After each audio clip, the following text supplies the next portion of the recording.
Hello, my name is Avantika, and I'm a research scholar at the Jawaharlal Nehru University. And I'm glad to be a part of this conference. And as much as I would have liked for it to happen physically, we'll have to make do with this mediated experience.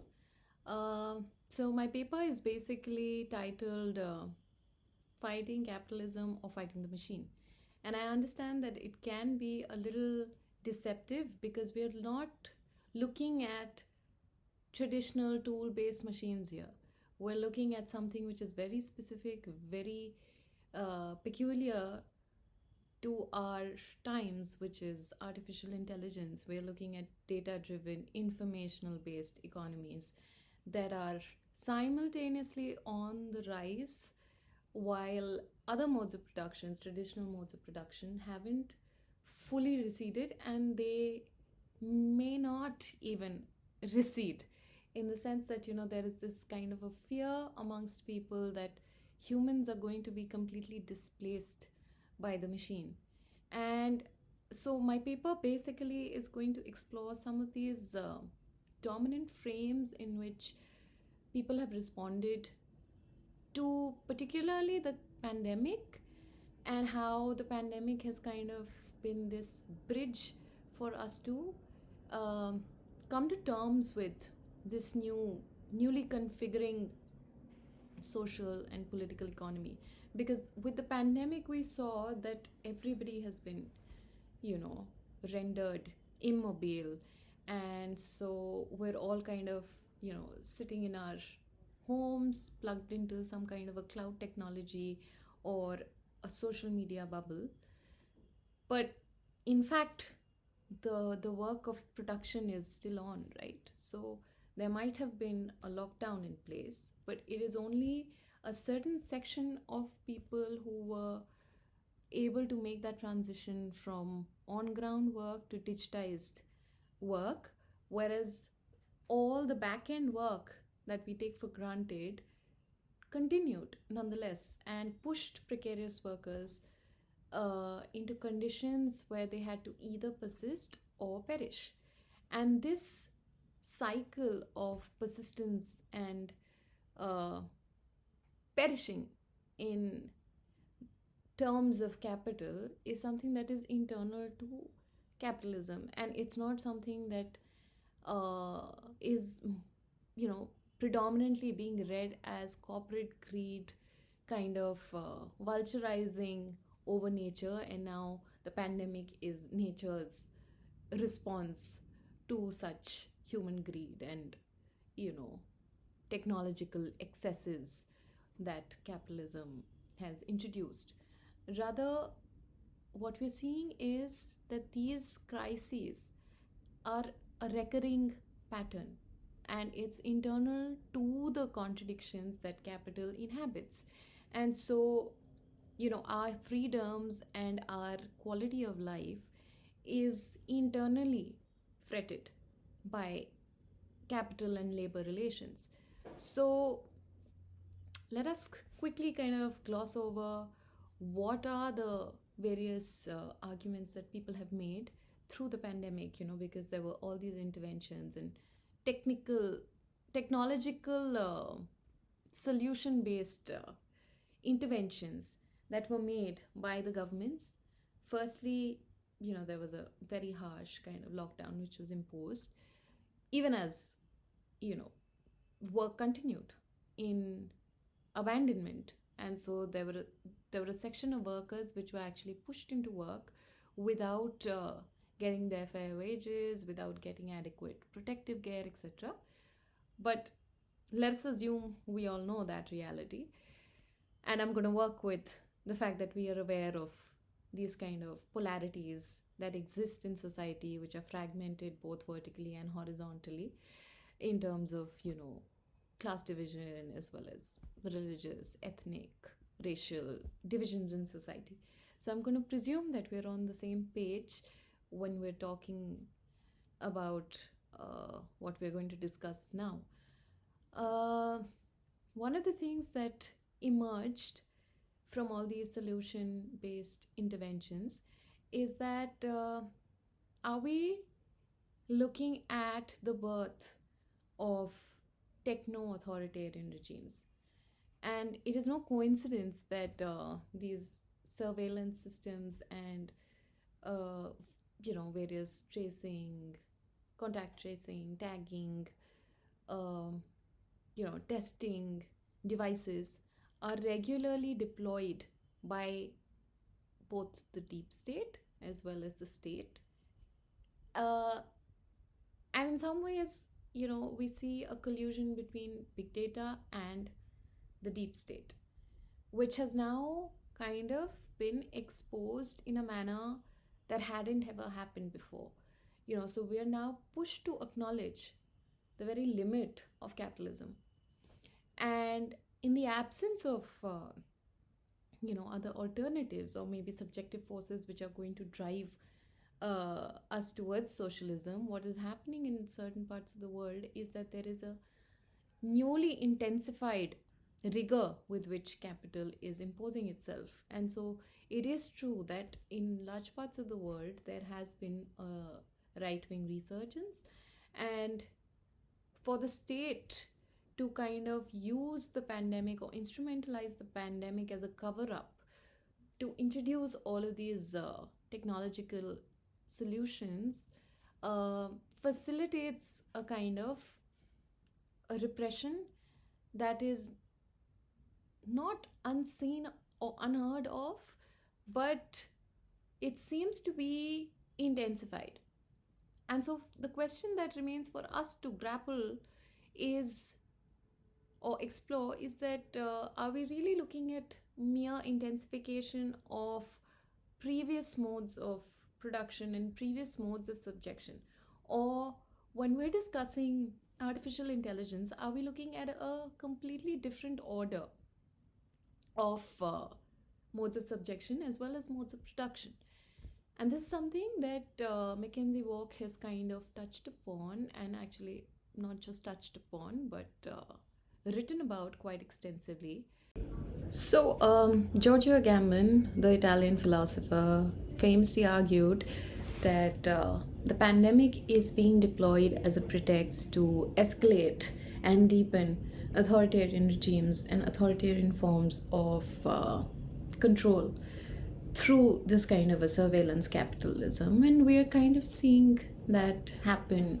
So it's not to negate his observation. His observations are pretty fine in terms of identifying that there is an escalation of security-based solutionism in the absence of confronting the real crisis. The real crisis is that we have reached a limit of capitalism and it is imploding, and so it is precisely in this kind of a moment that we need a political churning to happen in society. And unless there are subjective forces who are going to reckon with this crisis, which is internal to capital, which is bound to reproduce itself, which is bound to recur, we are not going to be able to plug or cement the rot simply with solution-based interventions, which is likely to be the response from capital's end.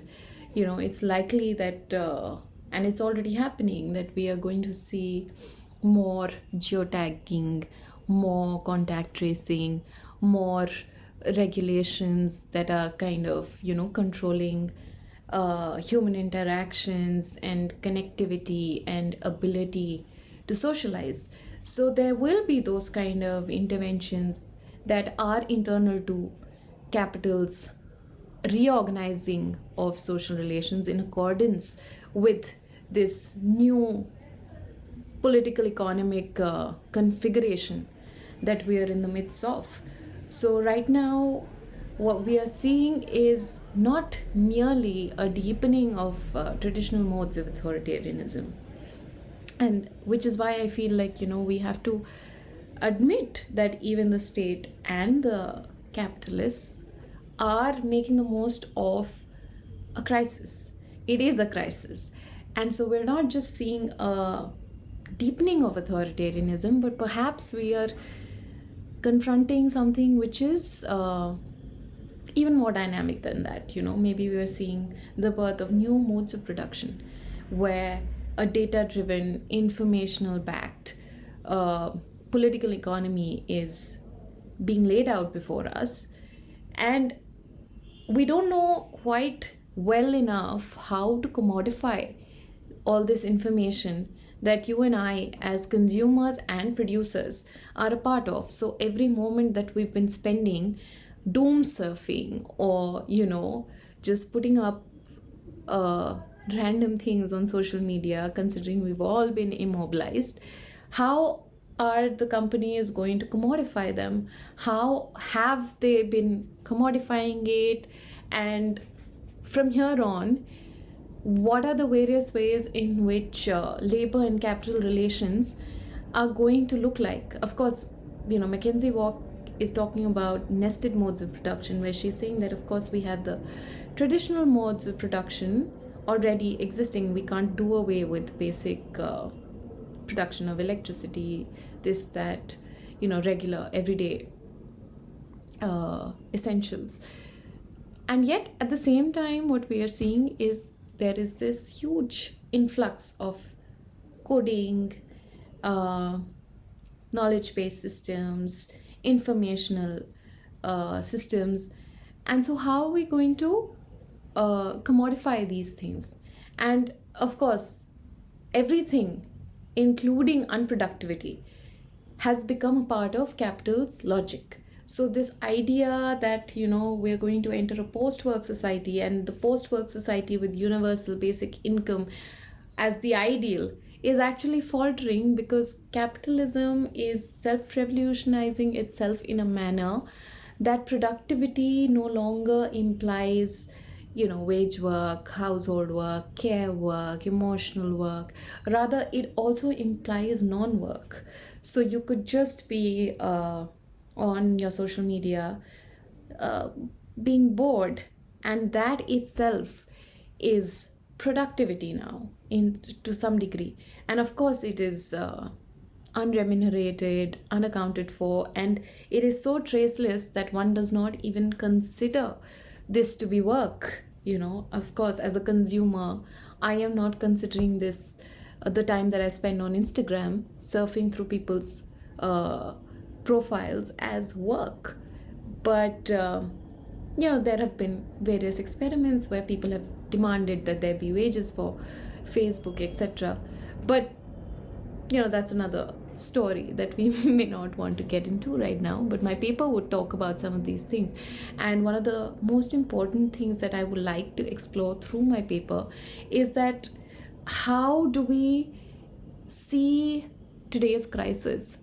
Do we understand it merely in terms of that machine is completely taking over human consciousness, and at some point it might be able to displace human labor?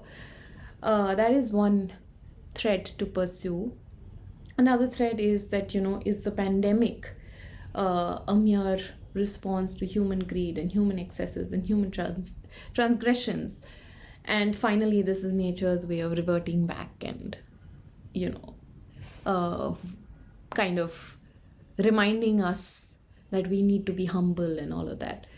So I am, of course, erring towards the side which rejects this position, because what we are seeing is not something which is an external crisis as such. Rather, it is internal to capitalist mode of production. And so let me just kind of gloss over the dominant positions and debates that have happened. Once on the one hand, we have the crisis of time. Today there is going to be a certain form of socialization of labor, as well as a parallel diminishing of employment.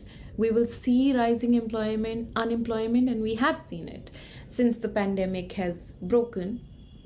But parallelly, we see that young kids are now being trained to become coders and hackers, and so there is a pushing of kids into the labor force, which is kind of a new element to this political economic reconfiguration.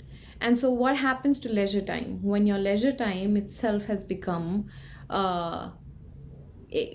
commercialized and capitalized and profitable? How do we manage our time, and how do we look at time space compression that capital thrives on?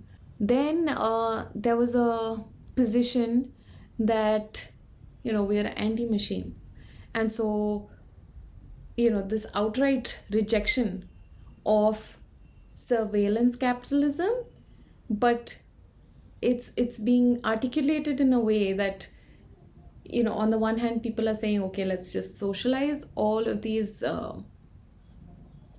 complex networks of ownership of informational technology. So whether be it through creating public leisures or be it through cooperatives, we have to kind of democratize the ownership of informational data, and we have a right over our data. So there has been that argument which has been predominant. Then there has been this position that what we're seeing is a re-feudalization of society. So as opposed to modern monopoly capitalism being seen as a natural or logical end to capital's contradictions, there has been a temptation to characterize this as an excess. So another thing that is, in the rejection of surveillance capitalism, if we tend to err towards the side that all technological innovation is really the problem, or even data-driven systems as such is the problem, we fail to recognize a very important part of ownership of these means of productions and forms and modes of production, right? So why is it that innovation and creativity is being relegated to forms of surveillance? And why is it that research and development has not taken place, say, even in the study of vaccination? It is clearly governed by a profit interest, and it is mediated through hegemonies of global hegemonies of states, of international capital, of big capital. And so it is not just that technology as such or data as such is the problem, which can be also seen as a problem, that and of course people can argue that our privacy is being violated with the accumulation of all of this information, our digital footprints, our political views, everything which we actually self-volunteer to kind of make public, can be seen as a violation of privacy. But that's the complexity, and that's the paradox. Capitalism has created its own sphere of self-referentiality, wherein if you're not on social media, are you even alive? And if you are giving up all of this information, which you do so voluntarily, can you really demand any sort of accountability from the company which hasn't really forced you to be putting out all of this information? And of course, one is self volunteering, and another aspect to that is snooping. The hidden things that you didn't really sign up for. So you didn't sign up, say, for all of this informational bubble to now start governing your timeline, and for that information, that data to kind of inform all these other apps that then kind of mediate your social relations. So of course there is the issue of privacy, but privacy is also a very weak argument which comes as the defense uh, of, in response to all of these technological overreach, because it's our everyday activities which are producing surplus enjoyment for the consumer, as well as surplus pleasure and value for the capitalist. So that's one of the complexities that we confront. How is it now that, without just arguing in terms of enhancing privacy laws, which actually end up serving most of the times the interests of capital, right? So we are seeing changes in privacy laws, we are seeing changes in labor laws, we are seeing all of these things happen. So, but it's not because we want it, but even capital wants precisely to revise these existing terms of mediating our social reality, because there is a new form of nested mode of production and mode of subjection which is emerging, and it is going to produce new technologies of resistance as well. And so we have to kind of put all of these things into perspective when we are approaching these problems, as opposed to seeing it as a black and white counterposing of technology and authoritarianism, because there's no linearity to it. There's no it's not necessary that technology has to be deployed towards authoritarian regimes. There's no, and it's not necessary that all forms of classification, all forms of computing will necessarily enable authoritarian regimes. It can be deployed to serve other ends as well. It's not being able to happen precisely because we've not been able to displace the dominant mode of production, which is the capitalist mode of production. So that's another thing. So actually, contrary to what is being believed as a massive overreach of authoritarian regimes, another thing that's happening is that we are presented with an opportunity to kind of confront the limit of capitalism and question, why is it that we are in the first place met with a condition where life and livelihood is counterposed, where freedom and security is counterposed, where people are being pushed into labor which is precarious, which is devoid of any social security nets. Why is it that we are facing the crisis in the way that we are facing it, where the crisis is itself producing conditions for surveillance, where it's creating the conditions for Amazon, Facebook, Tesla to thrive? Clearly, it is not something which could not have been avoided. But within the capitalist mode of production, this is the predominant way in which capitalism can sustain itself and needs to reproduce itself. So another thing that we need to kind of reckon with is that this this this is a radical opening for us to revisit some of our understandings of liberal notions of freedom, of equality before law, of of equality as such, and this paradoxically presents us with an opportunity to question why and what we mean by freedom today. Do we just mean creating fortresses around ourselves? Do we mean isolating ourselves? Because clearly isolating hasn't really helped. The virus is still spreading, and we're still under, reeling under the effects of the pandemic, which is still unfolding. At least where I'm sitting, even the first cycle has not fully completed itself. So it's not like self isolation is going to help you protect yourself. It's not like privacy is going to help you protect yourself. When the logic of capital is governing our lives, how much can we, uh, you know, privatize our own interests, our self interests, as a means to fight um, the logic of capital? We can't.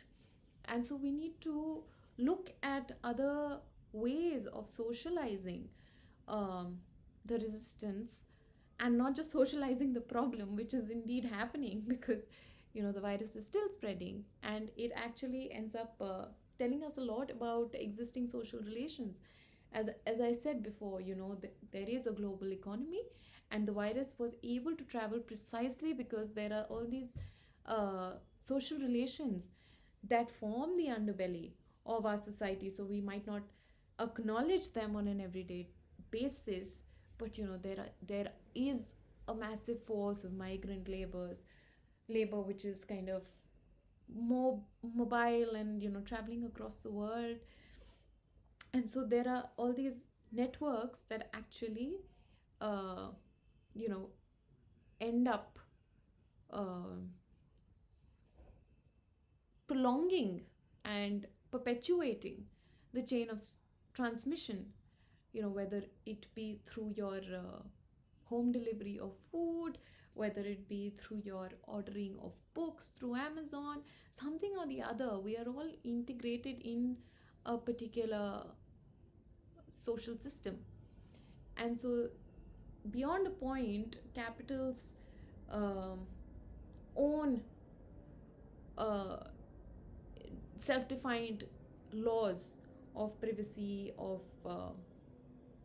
you know, fortressing ourselves, are going to fall short. And this is something that we need to reckon with, and this is something that my paper is going to try to uh, unpack in more detail, and not in this kind of a broad, generalized way, but more specifically. Thank you.